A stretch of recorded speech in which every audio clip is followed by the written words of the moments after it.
Welcome to the Nature Photo Guys podcast, where we talk about nature photography, from gear to our philosophies and everything in between.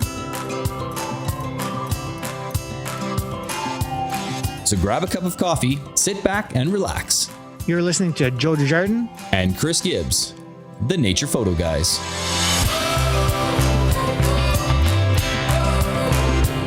Hey guys, welcome back to the Nature Photo Guys podcast. Today we're at Studio Gibbs. Yeah, that's right. Last episode we were at Studio Desjardins. Yeah, so it's nice, change things up. You got a gorgeous office in here. I mean, the setup is insane. But again, it's one of those necessary things, I guess. I mean, how big is your TV? I mean, your monitor. The computer monitor is 42 inches. Yeah, it's exactly. You can split it into different sections, and I mean, I primarily have that for video editing. That's right. So I can have all my panels all over the place and see. The video screen is smaller in the middle of the screen, right? So I can see all my panels and coloring and audio and all that kind of stuff. 100%. So, and keep in mind, this was built over a lot of time, right? 100%. It wasn't all bought at once, right? Yeah, exactly. So we're at over at Chris's place here. Well, what have you been up to the last few weeks? Lots of videos shooting on my own side. I'm hoping to get out to the field pretty quick here. It's kind of crappy out there right now, right? You were actually out in the mountains recently as well. Yeah, I was out there for a couple of days. I had some clients, and we were looking for wildlife, but didn't see too much. So we concentrated on some landscape photography. Okay. Yeah. And it was quite nice. Some learning experiences. I'm just checking out some new and old locations. Oh, nice. Clients came up out of the U.S. and never seen this area before, and just in awe. Right. Even if it was brown, they still appreciate it. Oh my God! Yeah. I mean, not even that. Just driving, it's just like wow. Everything's at a grand scale. It is. Yeah. It is. So it was awesome for that. So that's pretty much been the last few weeks there. So okay, nice. So today, I guess we'll talk about a few things. Primarily techie stuff, kinda. You recently made a pretty huge upgrade investment. Significant upgrade, that's for sure. Yeah. No, I bought a MacBook Pro M1 MAX, the new fastest MacBook that they have. You bet. Yeah. Spec'd it out. Over the many years I've purchased, you've kind of the standard MacBook and the standard computer, and they last a couple years here and there. And with video, I find that they just don't last as long, right? Because the video is getting more demanding, the software is getting more demanding, and the computers just can't handle it. That's right. Yeah. With the MacBooks, you have to buy the MacBook the way it is, the processor, the memory, it all comes built in. You can't add the memory, as you know, right? Yeah. So I ended up speccing it out, and it's the best move I've ever done. I mean, it's technically double the cost of my previous MacBook. Yeah, well, how old was your other one? Mine was actually only a 2018. Oh, okay. Yeah, and just with editing 4K constantly, and now that I have the R5 going to be editing some 8K content as well, my 2018 just won't be able to keep up at all. See, and I actually got one on order. It's about mid-April delivery because Mac is just kind of behind a little bit, or not Mac, but Apple. The world is behind. Really, exactly. Keeping up with. Exactly, and my MacBook Pro right now is a 2015. Oh, and even now, I mean, it's getting old. So I'm very fortunate. I mean, I got 7 years. That's a long time. And I mean, back in the day, that was a $3,600 computer. Sure. That was 7 years ago. I know. Now these things are pushing $6,000. And I'm like losing my mind. I'm like, what? I mean, I could buy a used car for that, or another lens. Or another lens. Exactly. But it's just the way technology is, the direction it's going. I know the guys over at the Wild and Exposed, they all got MacBooks too, Yeah, they did, yep. Spec'd out to the nines, just for the exact same thing, right? You got to keep up with technology. Well, and at the end of the day, time is money. So, I mean, if something that, and we can get into it, but, the speed of editing video, rendering files, exporting content has changed so dramatically. It saves so much time. And to me, it's worth the amount of money spent. So give me that example. You're saying some of these videos took 3 or 4 hours or more. and you couldn't do anything else on your Mac while it was happening. Exactly. Now it's like what, 20 minutes, half hour, yeah, something? well, Not even. Even to the point like one of our videos, for example, or if even a short video, it may have taken 18 minutes to render before. It's like 3 minutes to render. Yeah.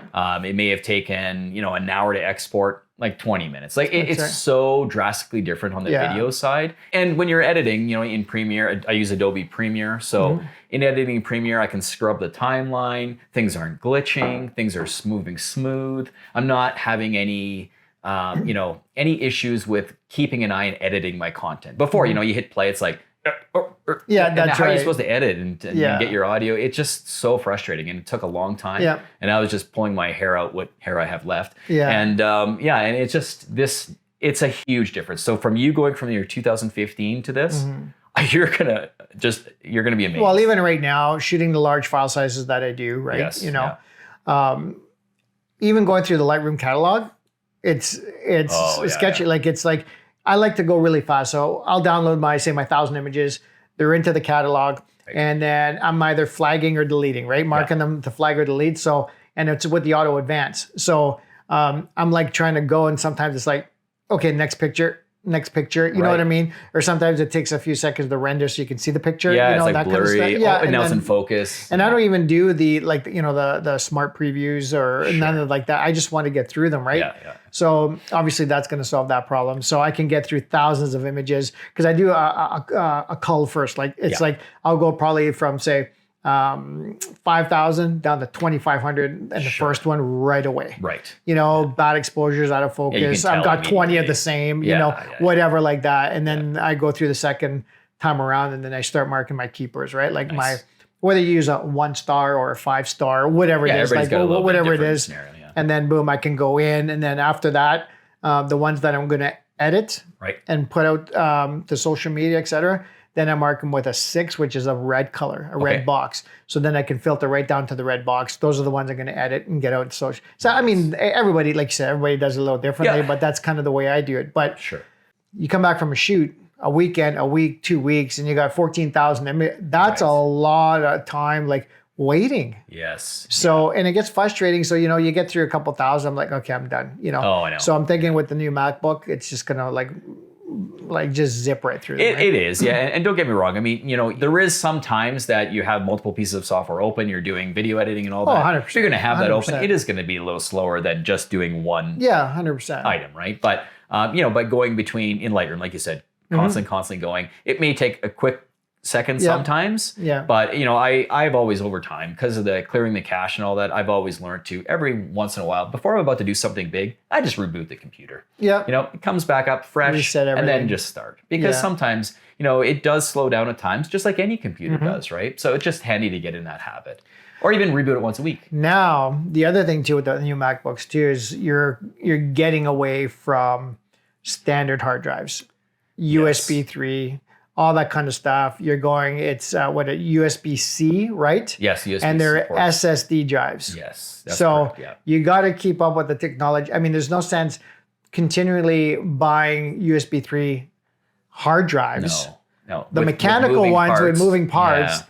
I mean, you're just not taking advantage of the new technology, right? No, so you're not, can you show what those SSD, just to give them an idea? Oh yeah. So I use these little SanDisk 1 terabyte drives. Yeah. They're super cheap. I think maybe I paid on sale $150-$160 for this guy. 1 terabyte. 1 terabyte. Yeah. And they're just it's an SSD, no moving parts, and they're super tiny. I mean, look how thin this guy is, right? So and durable, right? You're saying you throw 6 of them in your bag. I do, yeah. Like I got tons of them. I just keep popping them, and they fit nice and small, and because what I've personally, I'm not a big fan of saving my files to the hard drive of the laptop. Now, I know a lot of people have spec'd out the same MacBook I have, but got the 6, or is it an 8 terabyte you can get up to? I think so. Yeah.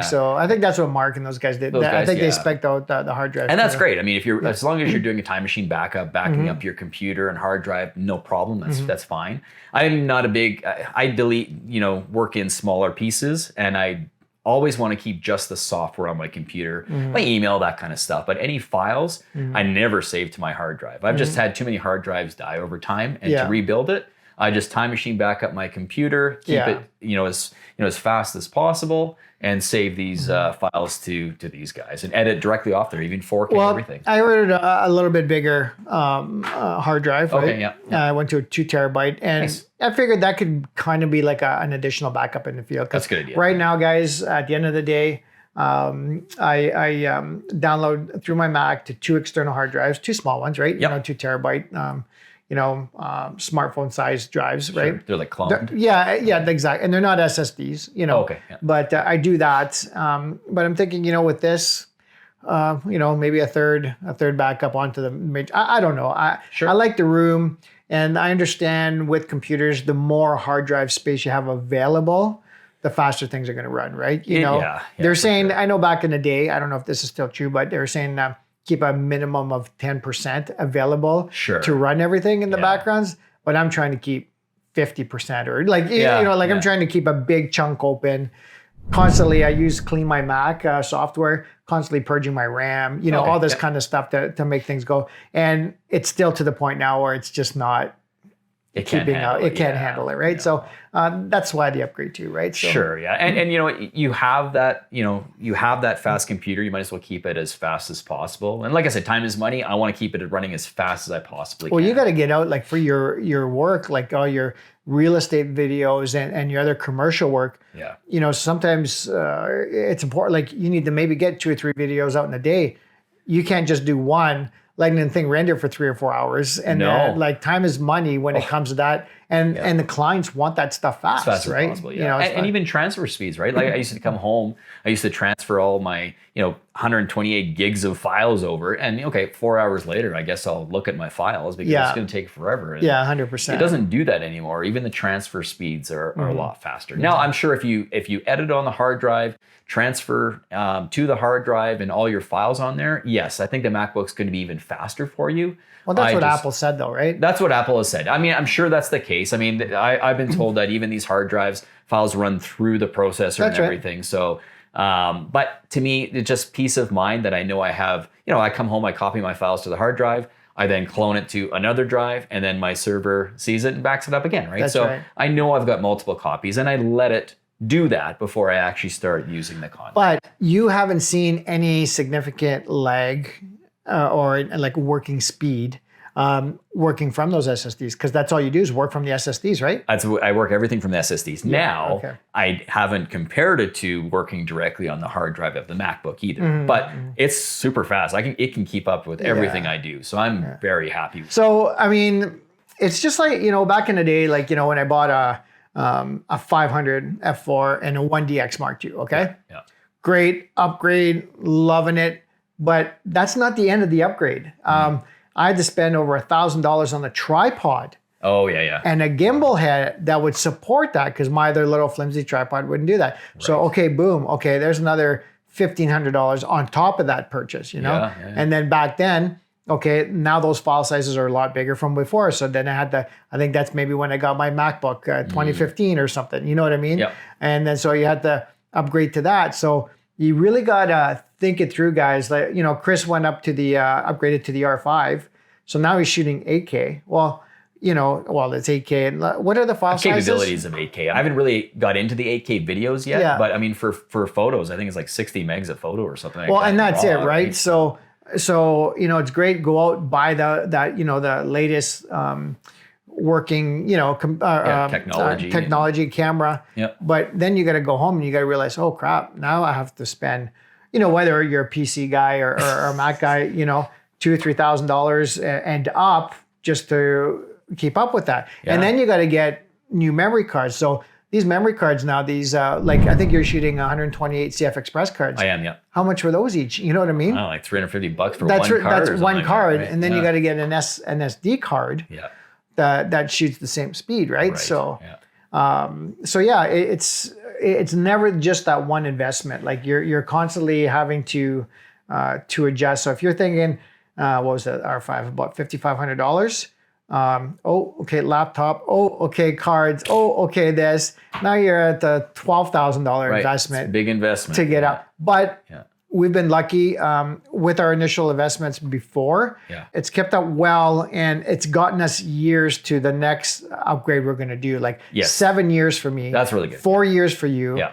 But 7 years for me because I haven't done much video, if any. Right. You know, like I'm not doing all that high on a day-to-day basis. That's right. You know, so I feel really, I mean, for what I paid for it back then, I'm like, oh my God, but to get 7 years out of a MacBook, and it's still going to be a great MacBook for everyday travel, internet, emails, Word documents, Excels, whatever I want to do, right? You know, for me, I ended up trading mine in. I mean, they gave me $1,200 for it after 4 years. Right. I thought that was a pretty good deal. For sure. I think I looked at the trade-in value for mine, and it was like $450 or something. You might as well still use it as for whatever, right? Netflix, whatever, right? Or even just taking it while I'm traveling, and I don't want to bring, price of a small car with me and worry about, getting stolen out of the back of the car or something like that, right? Yeah. So exactly right. But so that's that's kind of where we're at. What were the specs on your MacBook? So it's a MacBook Pro M1 MAX. Yep. And it's got 64 gigs of RAM. The video card is super fast. I think you can't change it. It's just whatever came with it. Yeah. And I did get 1 terabyte of hard drive just because, like I said, I use all these SSDs. And that's the 16-inch too. That's the 16-inch, yeah. Which is which is nice. They do have a Pro model, and but I thought, you know what? I just spec the whole thing out as fast as I can. And, I'm hoping it, lasts a little longer than 2018, but it may not. Yeah, 3 or 4 years. I mean, technology is moving really fast. Yeah, it is, for sure, yeah. But time is money, and I would probably guess you would recoup that amount within a year just in time alone. Oh, I would think so. And if I wanted to consider even, editing any 8K, there's no chance I could edit 8K on the previous 2018. That's right. Yeah. So I mean, if I want to do any of that, and I really do want to shoot a bunch of that for wildlife, nature in the field, stock footage, that kind of stuff, right? I won't be shooting 8K on a daily basis by any means. Yeah. I shoot 4K all the time for my, the real estate side of things, but on the nature side, I want to plan for the future and get some great content. Well, like Mike Morrow said from the Wild and Exposed guys, shoot the best quality stuff you can with the technology you have for the future. That's exactly right. Yeah. So he's been shooting 8K. I don't know, probably since the invention of it. I don't know. Is there like 16K and 32K? I don't know. Well, there's 12K. But if there is, he's shooting it now. Right. Yes. And he's thinking about the future, right? So that's right. I guess that's what's happening with these cameras. I mean, you're going to start shooting more 8K. Yeah.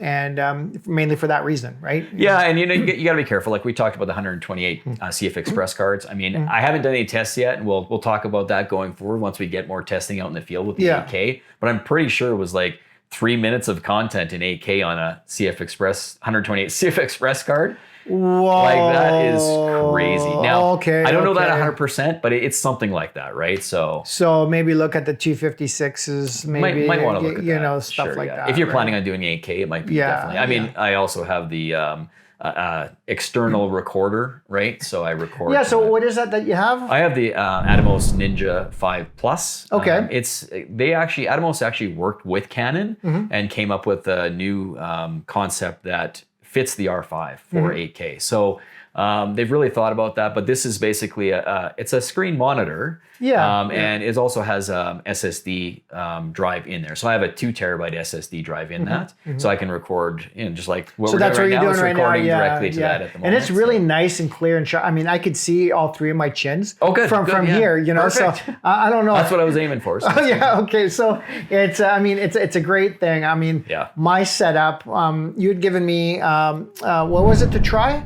It's a monitor. I can't remember exactly the brand of it. But it's just a smaller. It doesn't have the recording capabilities. Correct, but again, he lent it to me to see if that's the direction I wanted to go. Because I'm not a video guy, right? No, I'm a and stills there's no guy. point in you buying something like this if you're which not is gonna use in it, the thousands, right? Like 20. Well, this one was cheaper. I think it was like $1,200 for. And then the hard drive. Yeah, which I got a pretty good deal at Memory Express. I think it was $120 or. Oh, okay. So about $1,500 you got set up then. Okay. Yep. I mean, there are more accessories you can purchase for it, but for what I needed, and I got a great sale at so it worked out well. Well, looking at that cage you have and handles and everything, I mean, you could add another 50 pieces to that. Well, thing yeah, if you really exactly. wanted You can attach to, right? things all over the place. Yeah, for sure. exactly. So, Okay, cool. So speaking of memory and all that kind of stuff, the R5, like, so I'm a big proponent. I actually talked to this with my clients the last couple of days about backing up, right? You know, and I know we've mentioned this before, but I'm a big proponent of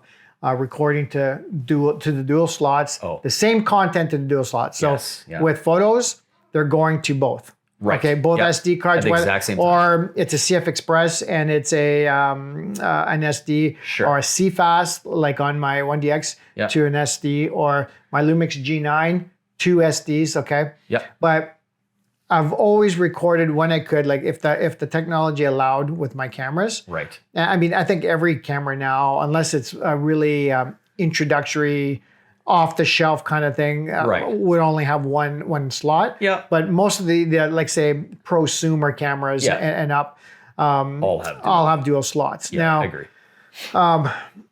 And here's the reason why. I think I've showed you guys this before, but here's, I stuck some of these SD and CF cards to this external hard drive that also failed, but this stuff happens, guys. So it does. Things fail. Yeah, no kidding, right? It's not if, it's when, right? Yeah, it's when. It's to be prepared, and especially if you're booking one of those once in a lifetime trips or something like that, you got to be prepared. And these are just, and I'm not bashing any brand.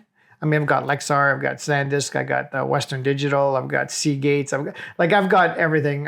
When I was buying this kind of stuff, I'll be honest, I was just buying what was on sale. Sure. Because, as long as all the write speeds, read speeds, all that, it was all the same. That's right.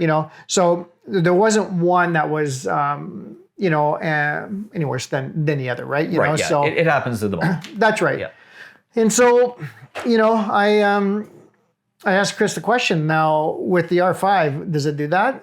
It's got that CF Express and an SD, right? Yeah, and it does. So it does dual backup recording, video and photos. If you want the highest quality of video, you need the CF Express card for that. And the faster shutter speed, the CF Express is used for that too. But, I don't know why they didn't put two CF Express cards, or I understand why they wouldn't put two SD memory cards. I never understand that. Yeah, I mean, like you said, if you need the CF Express for the speed, right, then put two in there. I don't know why they didn't do that. I'm thinking video. I'm thinking video to one, Yeah. or the high speed, like you said. You can get 180 raw files with at 20 frames per second on a burst, right? On the CF Express. On the CF Express, you can't do that on the SD. No. But why do you have that? I'm thinking video to the CF Express and maybe stills to the SD. Yeah, and I don't know. But you talk about dual backup recording.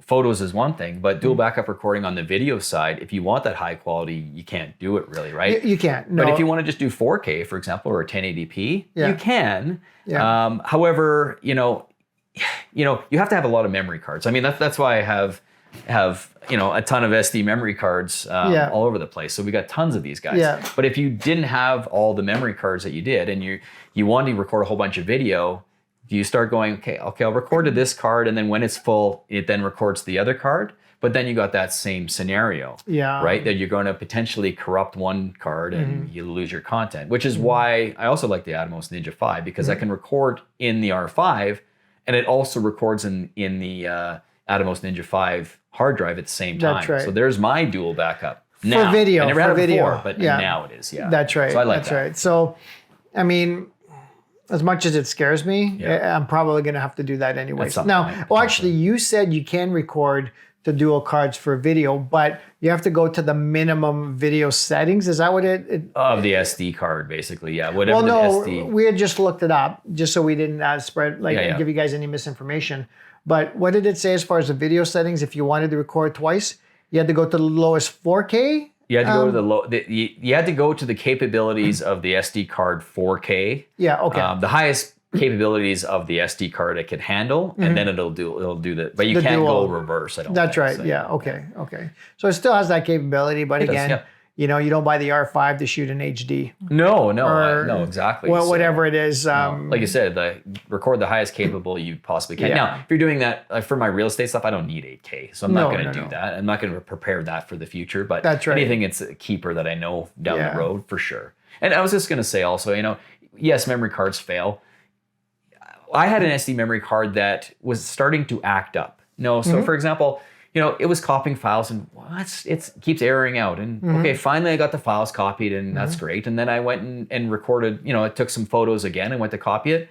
And there was an error, it wasn't copying at all. Well, thankfully I did back up to the CF Express card at the same time and I was able to retrieve them off of there. Yeah. But if you're starting to see an SD memory card start to act up, Don't even chance it. It is gone. Just get rid of it. It is. If I see anything, even in camera, looking at the screen, because sometimes you'll get like you'll look at the frame, review the picture at the back, right? And half of it is like kind of digitized. Yeah, I see what you're saying. It's like I don't care if it was just a blip of anything. Yes. It's like card out, download what I can, and that's gone. Get it you know out what I mean? Yeah. And don't even that's chance it. So. And you know what? I mean, this has happened over what, like 2007, maybe for, I don't know, 15 years or, Sure.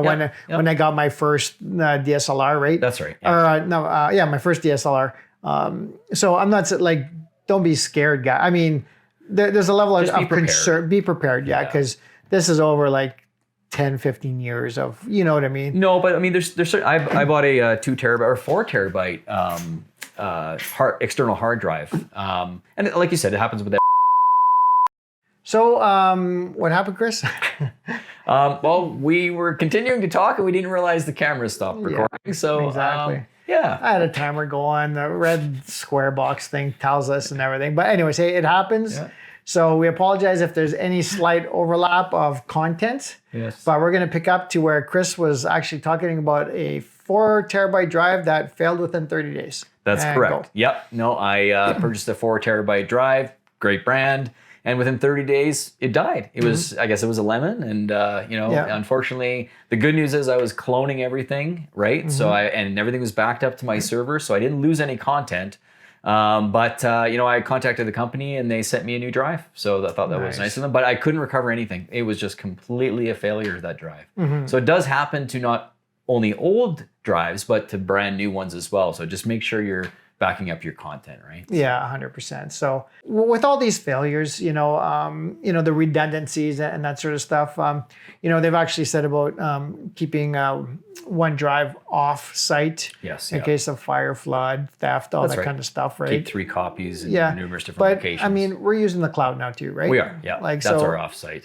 That's the offsite now. I mean, I use OneDrive. You're using... Yeah, so I use OneDrive because it came with Microsoft Business or whatever, just like yours, right? Yeah. So I do use that.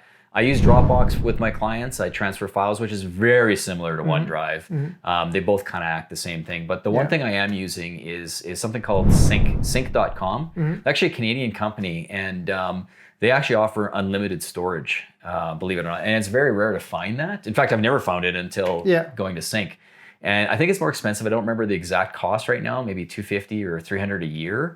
But what it does, I have a 24 terabyte server and it pretty much backs, it's not full, it's like 10 terabytes right now, but pretty much backs up everything constantly. So it's my clone in the sky, right? So so it's super nice that way. Yeah, I find that even, upgrading a terabyte at a time or 5 terabytes, or sometimes they'll throw you 10 terabytes for, a couple bucks a month. It's peace of mind. It is peace oh of my mind. God. Yeah. I mean, and, based on your home internet speed and stuff, it's something you can just run, at the end of the evening or something, like just... It happens in the background too, right? Sometimes. So that's how you have your setup? I do, yeah. Like basically, there's different ways of setting them up too, right? So sometimes I have the cloud copying files over at nighttime, time frame, when everybody's using the internet in the daytime, it can automatically happen at night.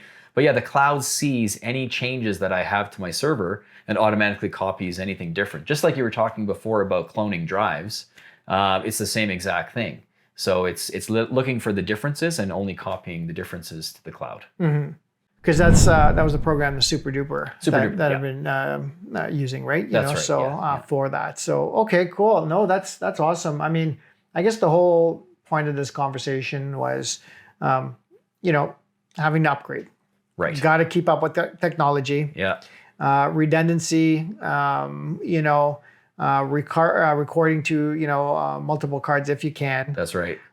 When you get home, doing the backup, like making it like just automatic, like making it turning it into a habit, right? That's right, Like it has to be done. Because if it's not a habit, something's going to fail, right? You're gonna lose content, something, right? Yeah, I'm still a little anxious until I get home. Like until it's backed up like 100%. For sure. That I know. Yeah. And even then, I get a power surge or something. What's gonna? Like there's just all these things that you're thinking about, right? Well, it's funny. I was listening to a Wild and Exposed podcast, and Mark Raycroft was talking about he used to keep his memory cards after he's done on the camera in his pockets, right? But when he wades into the river.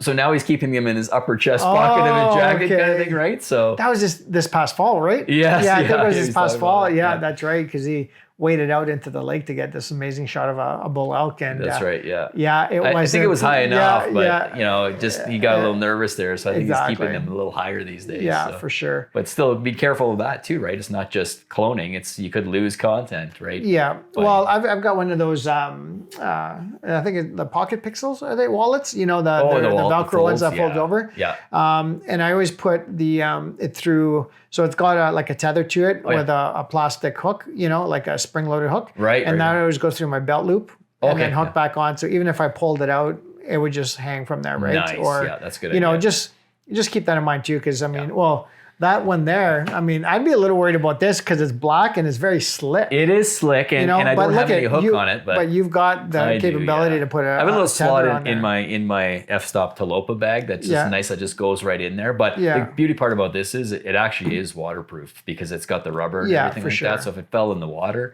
at least 100% protected a little bit, and it's like impact protected too, right? So. Yeah, I wonder if Pelican makes them for CF Express and all those other cards now too. Yeah, potentially. I have to look into that. Yeah, Pelican is a good product. It is, for sure. For sure. Been around forever, and big cases, small cases. Yeah, lots 100%. For sure, customizable cases, right? Yes, with all that foam and stuff in there, right? Yeah, So that's right. Okay, well, I think we're gonna wrap it up, guys. I hope we didn't cross over or repeat what we said earlier because we lost. And actually, I think we lost some other good stuff. It might have been like 20 minutes content. 20 minutes past where we're talking. I'm like, and we're trying to remember what it was and stuff. And we're just like, you know what? Start where we actually heard the recording end and we'll see if we can keep going. And hey, it happens. I'm sure that information will show up in another podcast. For sure, yeah. And if we repeat ourselves, so be it. So be it.